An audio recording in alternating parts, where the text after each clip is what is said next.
With the coronavirus spreading across the world, various countries, including Rwanda, have taken swift and decisive actions to mitigate the further spread of the new novel coronavirus, including suspension of physical classes from all schools.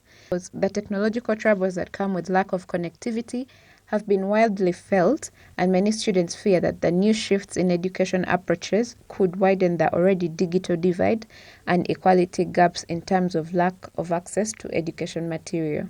Some of the challenges of the online learning is that you find some of the students don't have computers to work on, they don't have the internet to access, and some are in rural areas where they don't have access to electricity, and it's a very challenging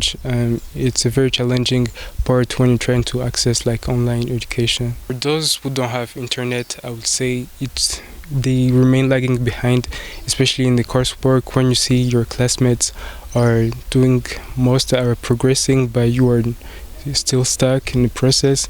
So I think it just creates this kind of like stress to the students who won't have the internet, and I feel like for them, when they get to have access to internet, they will be having a lot of things to catch on. So they're trying to bring e-learning online classes, but they haven't started yet. So right now we're using notes through WhatsApp. For some students, there are some possibilities of not having the access to the internet because they're not in Kigali. Some are in Musanze and different districts. So there are possibilities of not having access to the internet. I used like about 2,000 francs just in 1 hour.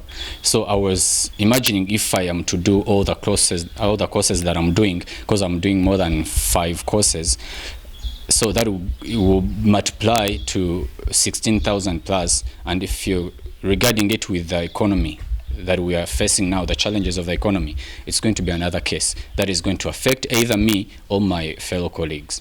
Apart from the challenges of lack of computers and access to internet, students also say that when they finally get around to getting internet, they will now battle with connections and technical issues that will cause delay in submission of their work.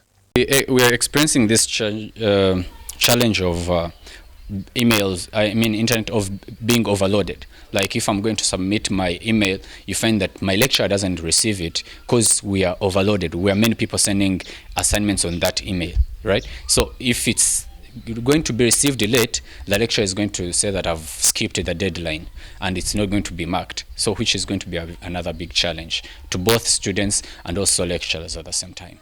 Speaking on this issue, though, Dr. Charles Murigande, the Deputy Vice Chancellor of the University of Rwanda, says that students of University of Rwanda who don't have access to the internet should not be worried of being disadvantaged in any way because they will resume from where they stopped after the quarantine.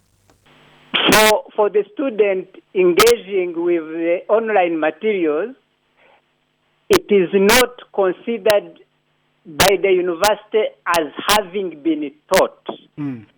It is a way of giving them the possibility of engaging with academic materials, focusing on the courses they are going to take when they come back, instead of focusing on something that is unrelated to their program. Once the students are back, we shall consider as if they are starting afresh. The Ministry of Health on Saturday, 14th March, issued a statement stipulating that schools, places of worship, among other big gatherings, were temporarily suspended for a period of at least 2 weeks. Gloria Mutesi, RTV Kigali.